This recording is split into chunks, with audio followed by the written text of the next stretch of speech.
This is Enginuity. In this episode, Jaguar plays the baddie for 007, China's export fleet of vehicles, and Idris Elba plays his hand at Spa. But first...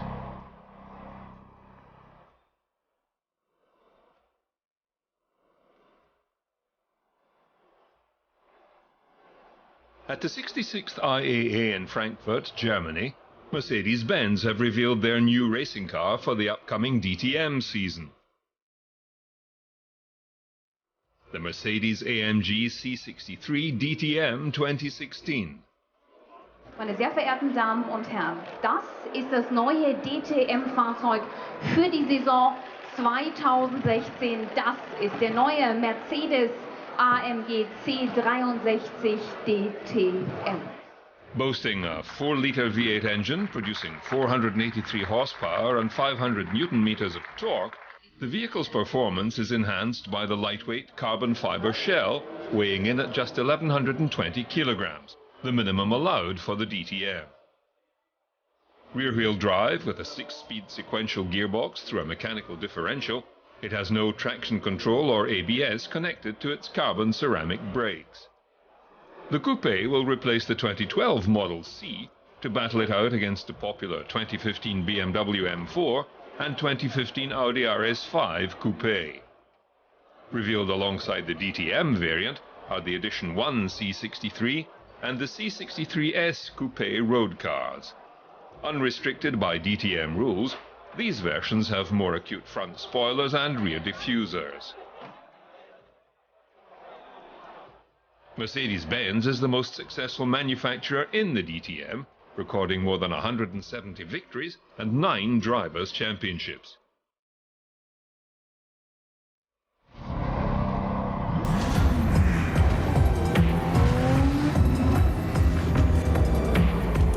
Making its Asian debut at the 16th Shanghai International Automobile Industry Exhibition, Automobili Lamborghini presented the Aventador LP754 Super Veloce.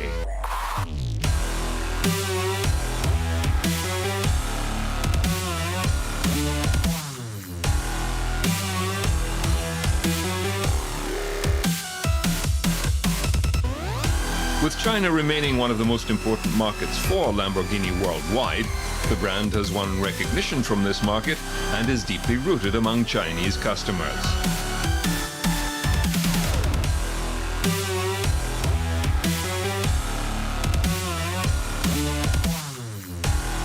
Ladies and gentlemen, please welcome President and CEO Automobili Lamborghini, Stefan Winkelmann.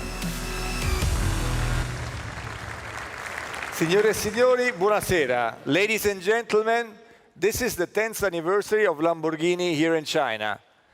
And therefore, I'm very proud to present the China premiere of the Lamborghini Aventador LP750-4 Super Veloce. We are going to build this car worldwide just 600 times. And very few cars, 3 is the right number, had this name before the Aventador. It was the Miura SV, it was the Diablo SV, and the Murcielago in 2010.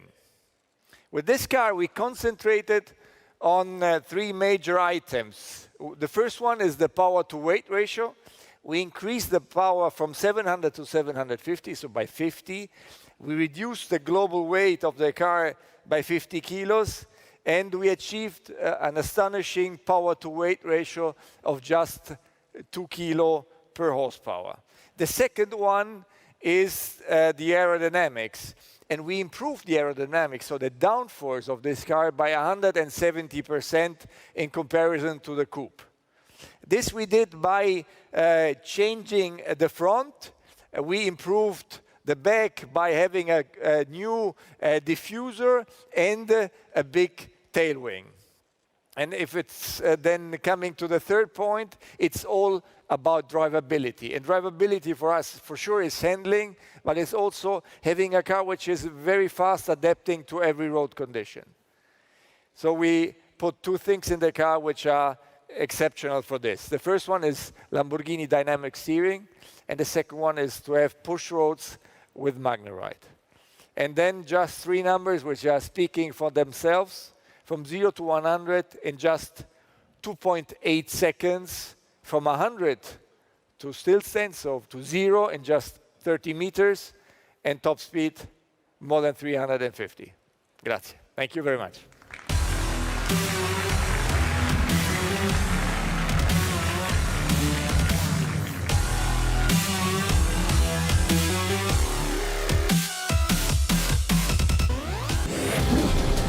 James Bond movies come with amazing gadgets and vehicles. The latest film, Spectre, is no exception, with Land Rover and Jaguar revealing their wares, this time for the bad guys. There is an epic road chase through the nighttime streets of Rome at great speed. Obviously, Bond drives the ass in, and we have Hinks, who's a beast of a character, and the beast of a car, which is the CX-75. It's one of those scenes that's going to be very iconic, I think. Just with the 2 cars, with the characters, and racing through the streets of Rome. How often do you see that? It's one of those things you only see in a James Bond film.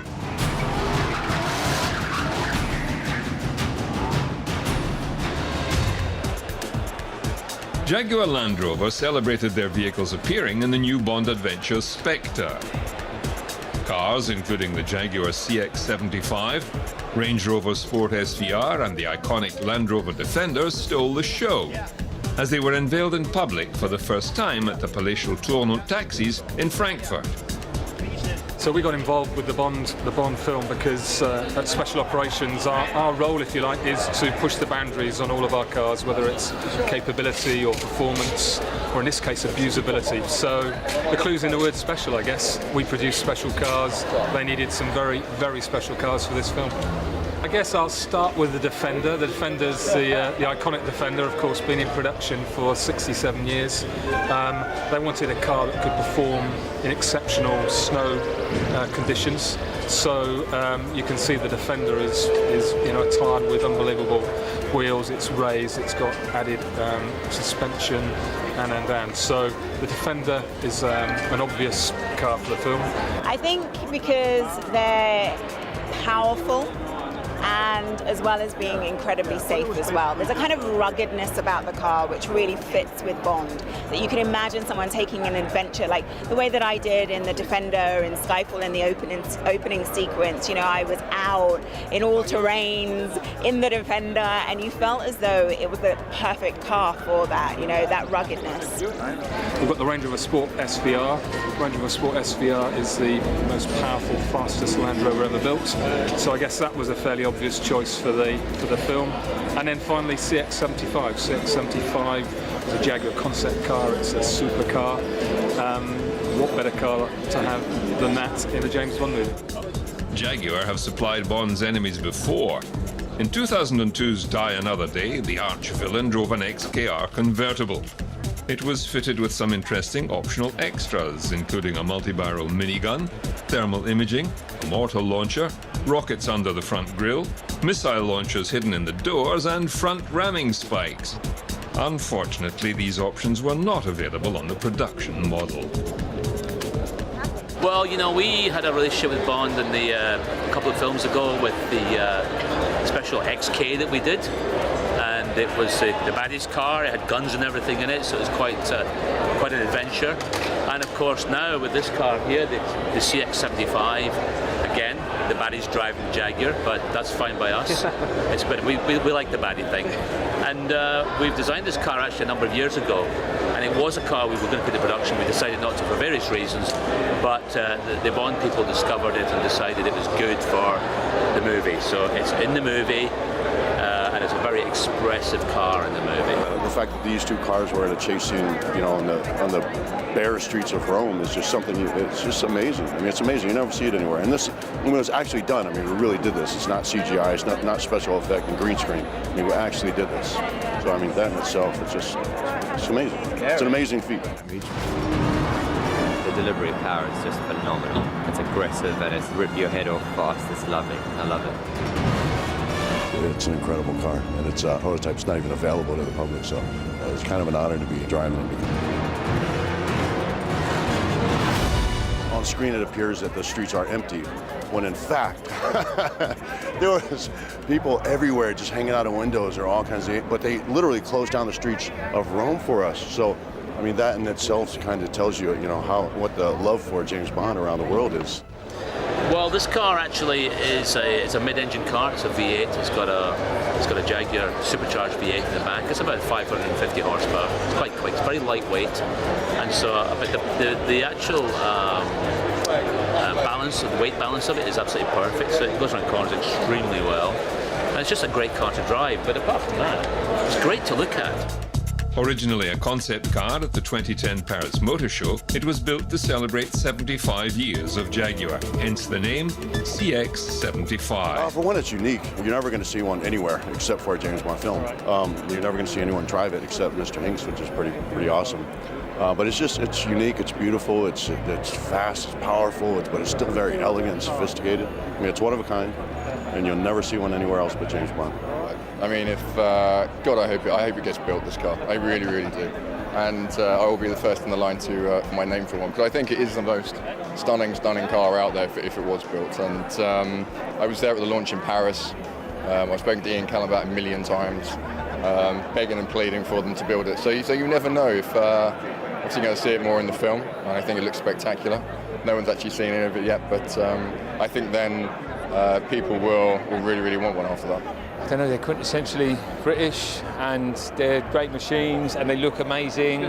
They're powerful and they look great, which I think is, you know, two fairly kind of prominent characteristics of Bond, really. So I do have a favourite Bond car, and it has to be the Aston Martin DB5. You know, it's the one we all fell in love with, and Goldfinger. It's a beautiful car, and in fact appeared in the last Skyfall as well. Unfortunately, it didn't last very long, but it was still a beautiful car, and it's definitely one of my favourites. So watch out for Mr. Hinks and his Jaguar.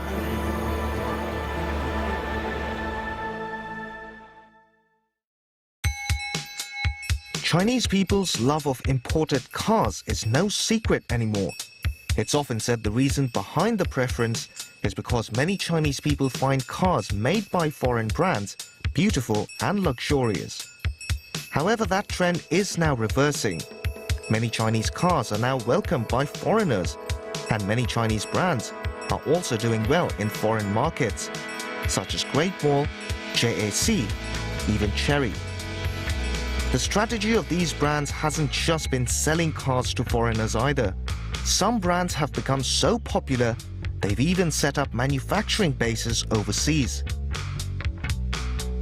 BYD, especially its electric cars, are also popular abroad.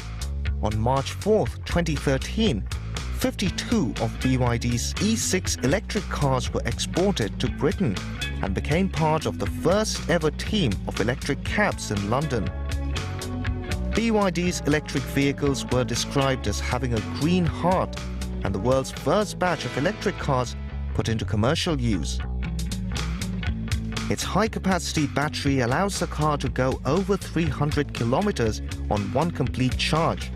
Its iron battery can be recharged over 2,000 times. E6 cars can be started in an instant, and they can go from 0 to 100 kilometers per hour in 10 seconds. With a top speed of 140 kilometers an hour, its electricity consumption is about 25 kilowatt hours for every 100 kilometer. Safety of the battery, of course, is ensured, as well as that of the entire vehicle. At the same time, BYD's K9 electric buses have also been operating in many cities in America. At the 2015 Shanghai Auto Show, BYD displayed its new cars, the Qin, Tang and Song series, which combine pure electricity and hybrid power. The series, as you've probably guessed by now, is named after the 12 Chinese dynasties, from Xia all the way to Qing. These new energy cars come in various different models, and they all mark the increasing prominence of the need to protect the environment.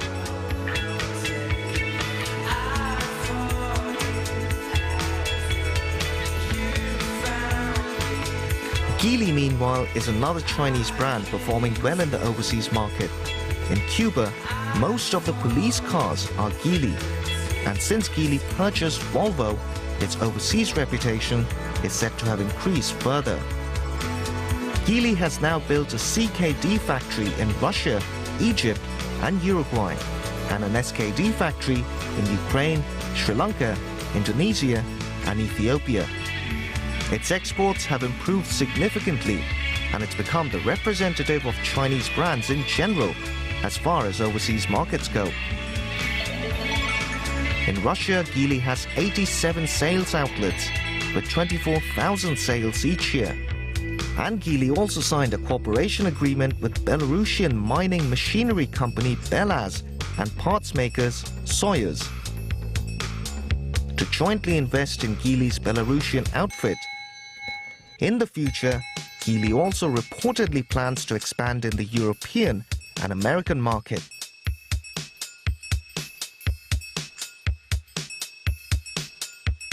At the 2015 Shanghai Auto Show, Geely exhibited its new car, the Boroi, which is thought to be the most advanced car from Geely yet. It was a result of collaborating with the production team of Volvo. Despite its medium and large size, the car doesn't look heavy. The arc at the top also almost gives it the appearance of a racing car.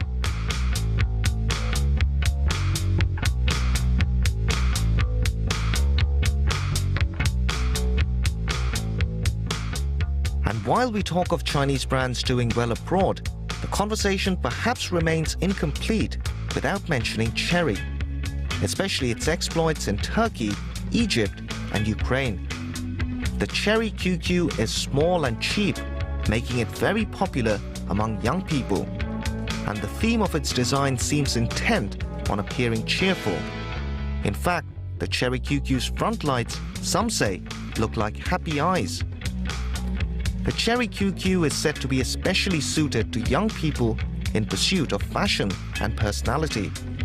Since the Chery QQ hit the market, it's said to have sold around 800,000 units and been exported to nearly 100 countries across 5 continents.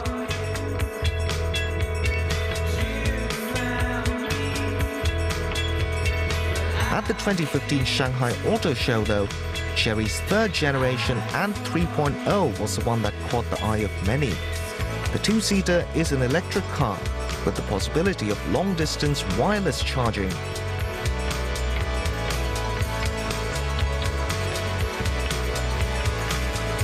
While BYD, Geely and Chery remain the most popular Chinese car brands among foreigners, there are others emerging as well. With their technology, design and competitive pricing, it's believed the popularity of Chinese cars in the international market is only going to keep rising further in the future.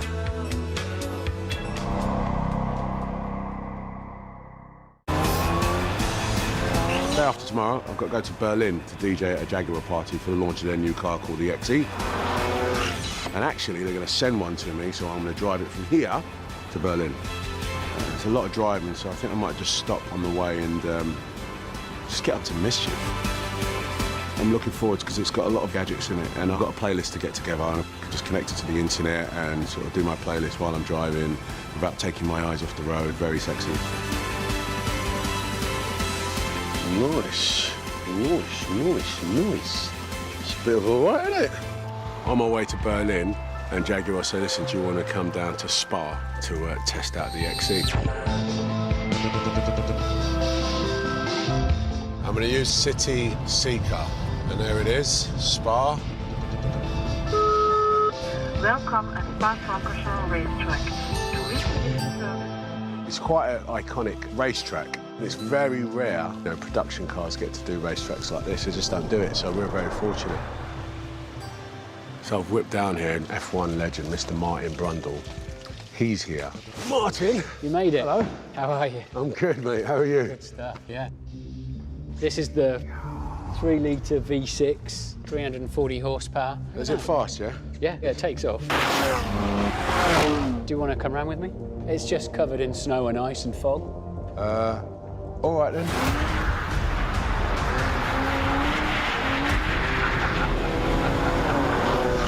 That feels fantastic, doesn't it? Yeah.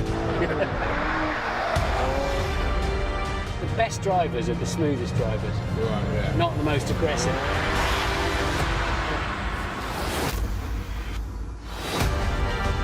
And then I did it a few times, which was amazing. Right, so this car is like the big boy car. Pretty exciting.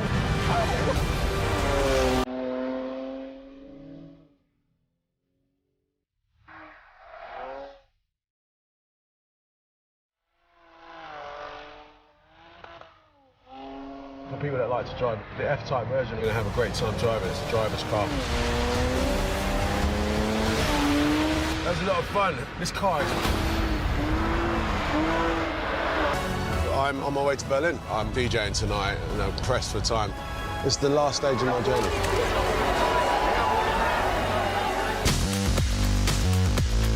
We will leave you now with Alex Morgan of Vaporu Motorsport securing his first victory in the Seat Leon Eurocup at the Nürburgring. Bye for now. The lights go out, we go racing. 12 laps in prospect as the field sprints away. Stian Poulsen makes a good start, but there's a spin in the middle of the pack, so people scatter in avoidance. And Alex Morgan at the inside of Rainer, and he gains the place there. That's fifth for the Brit. Mikael Azcona comes up on the inside in the red and white car. Morgan to the inside of the next corner. Concertina job, two go off, and Morgan gains the places. And Alex Morgan is being given a drive-through penalty for causing a collision. And what a race from Stian Poulsen. He has not put a wheel wrong. And Stian Poulsen it is who scores victory then here at the Nürburgring.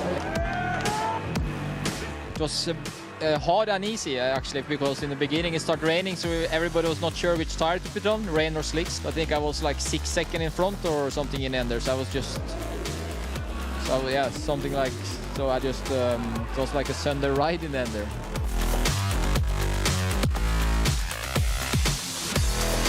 Lights out now to get the race underway, with a good start being made from rows 3 and 4 rather than from the front really.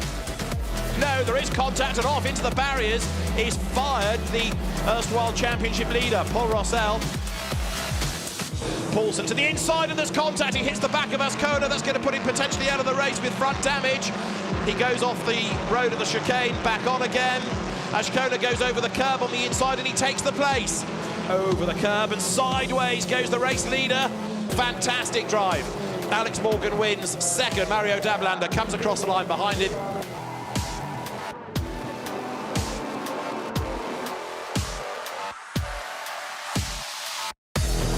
I had a huge amount of pressure from Dablander for the whole race, but ultimately he was just far enough away for me to maintain that gap, and I thought, you know, if we're both sensible here, we're going to both get a good result and you know, manage to bring it home for a win.